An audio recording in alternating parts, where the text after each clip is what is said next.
Hello बच्चों, book reading class में आज हम लोग पढ़ेंगे हिंदी फुलवारी कक्षा 4 पाठ 6 हाँ में हाँ। यह पाठ 6 हाँ में हाँ बुंदेलखंड की एक लोक कथा है। एक राजा थे। राजा काम काज से थक गए थे। एक दिन दरबार में मंत्री से बोले, मंत्री जी, सोचता हूँ हम लोग गंगा स्नान कराएं। राजा की बात सुनते ही मंत्री जी चट से बोले, बहुत शुभ विचार है महाराज। आपके पूर्वजों ने तो कई बार गंगा जी की यात्रा की है, अवश्य चला जाए। राजा ने पूछा, तो मंत्री जी फिर चलने का कोई शुभ मुहूर्त निकलवाएं। मंत्री बोले, मुहूर्त की क्या बात महाराज, सबसे बड़ा मुहूर्त इच्छा ही है। जिस दिन महाराज चलने का विचार करें वही शुभ मुहूर्त है। राजा बोले, सवारी का प्रबंध भी तो होना चाहिए। मंत्री जी ने कहा, महाराज, हाँ महाराज, सवारी तो होना ही चाहिए। गंगा जी बहुत दूर है, परंतु सवारी की आपके यहाँ क्या कमी है? एक से एक बढ़कर सवारियां हैं। राजा ने पूछा, कौन सी सवारी ठीक रहेगी? मंत्री जी बोले, सवारी वही ठीक रहेगी श्रीमान जी को जिसमें श्रीमान जी को सुविधा हो। राजा बोले, मंत्री जी, हाथी कैसा रहेगा? मंत्री जी बोले, उत्तम महाराज। हाथी जैसी सवारी, वाह क्या कहना। आनंद से चले जा रहे हैं, जहाँ ठहरना चाहे ठहर सकते हैं, जब चलना है चले। राजाओं की सवारी तो हाथी ही है। ठाट से हौदा कसा हो, महाराज की सवारी चली जा रही हो, आगे पीछे नौकर चाकर साज सामान लिए चल रहे हों। दूर से देखने वाले देखें, कोई बड़ा रईस चला आ रहा है।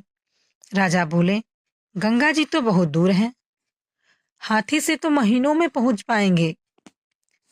चींटी की चाल चलता है। मंत्री ने उत्तर दिया, सो तो है ही महाराज, हाथी से ज्यादा सुस्त जानवर दूसरा नहीं। राजा ने कहा, तो फिर ऊंट? मंत्री जी बोले, ऊंट ठीक है महाराज, उत्तम सवारी है। कोसों की मंजिल एक दिन में पूरी करने के लिए ऊंट से बढ़कर कोई सवारी नहीं। राजा बोले, परंतु कई दिनों का खटराग है, ऊंट पर बैठे बैठे कुबड़ निकल आएगा, कमर तो टूट ही जाएगी। ऊंट बलबलाता भी बहुत है। मंत्री जी बोले, छोड़िए भी ऊंट को, कमर दुखने की बात तो है ही, आपका पेट भी हिल जाएगा।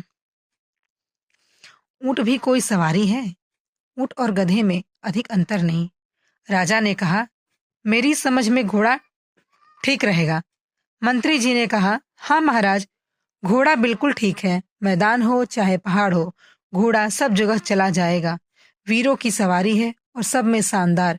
जी चाहे जहाँ रुकिए, जब चलिए, घोड़े की दुल की चाल का क्या कहना। राजा बोले, पर एक बात है, घोड़े पर घंटों बैठना तो कठिन है, कायदे से बैठना पड़ता है। मंत्री जी बोले, सो तो है ही महाराज। काठी और काठ को एक समान समझिए। धूप अलग लगे, पानी से भी बचाव नहीं। मन मौजी जानवर है, जाने कब किस खाई खंदक में पटक दे। राजा ने पूछा, मंत्री जी, पालकी कैसी रहेगी? मंत्री जी बोले, पालकी का क्या कहना महाराज, यही तो राजा की सवारी है। राजा बोले, परंतु पालकी में बैठकर गंगा जी में स्नान के लिए जाने की बात कुछ जचती नहीं, लोग हंसेंगे तो नहीं। मंत्री जी ने कहा, हंसने की बात तो है ही महाराज, पालकी पर लद कर चलना तो जीते जी ही मुर्दों की तरह जाने के बराबर है। राजा ने कहा, तब तो कोई सवारी ठीक ही नहीं बैठती। तो फिर मंत्री जी, गंगा स्नान के लिए जाने की बात रहने ही दें। मंत्री जी बोले, उत्तम विचार है महाराज, घर में ही सब आनंद है, कहा भी गया है, मन चंगा तो कठौती में गंगा। राजा ने कहा, हाँ तो फिर यही तय है, कौन इस यात्रा के पर्चे में पड़े। और फिर राजा ने गंगा यात्रा का विचार त्याग दिया। इसे ही कहते हैं झूठ मूठ हाँ में हाँ मिलाना। बच्चों, तुम इस आदत से बचना। पाठ में आए हुए प्रश्न। शब्दार्थ। मुहूर्त, कार्य प्रारंभ करने का समय। काठी, घोड़े की पीठ पर कसने वाली जीन जिसके नीचे काठ लगा रहता है। पर्चा, पचड़ा, झमेला, झंझट, बलबलाना, ऊँट का बोलना, मनमौजी, अपनी इच्छा अनुसार काम करने वाला। पाठ में आए हुए प्रश्न। पहला है बोध प्रश्न। क, लोक कथा में किस तरह के लोगों पर व्यंग किया गया है? ख, इस लोक कथा में यातायात के किन किन साधनों का नाम आया है? ग, हमें यहाँ लोक कथा से क्या सीख मिलती है? दूसरा प्रश्न है सोच विचार बताइए। यदि मंत्री की जगह तुम होते तो सवारी के विषय में क्या सलाह देते और क्यों? थैंक्स बच्चों for watching this video. Please like, subscribe and share.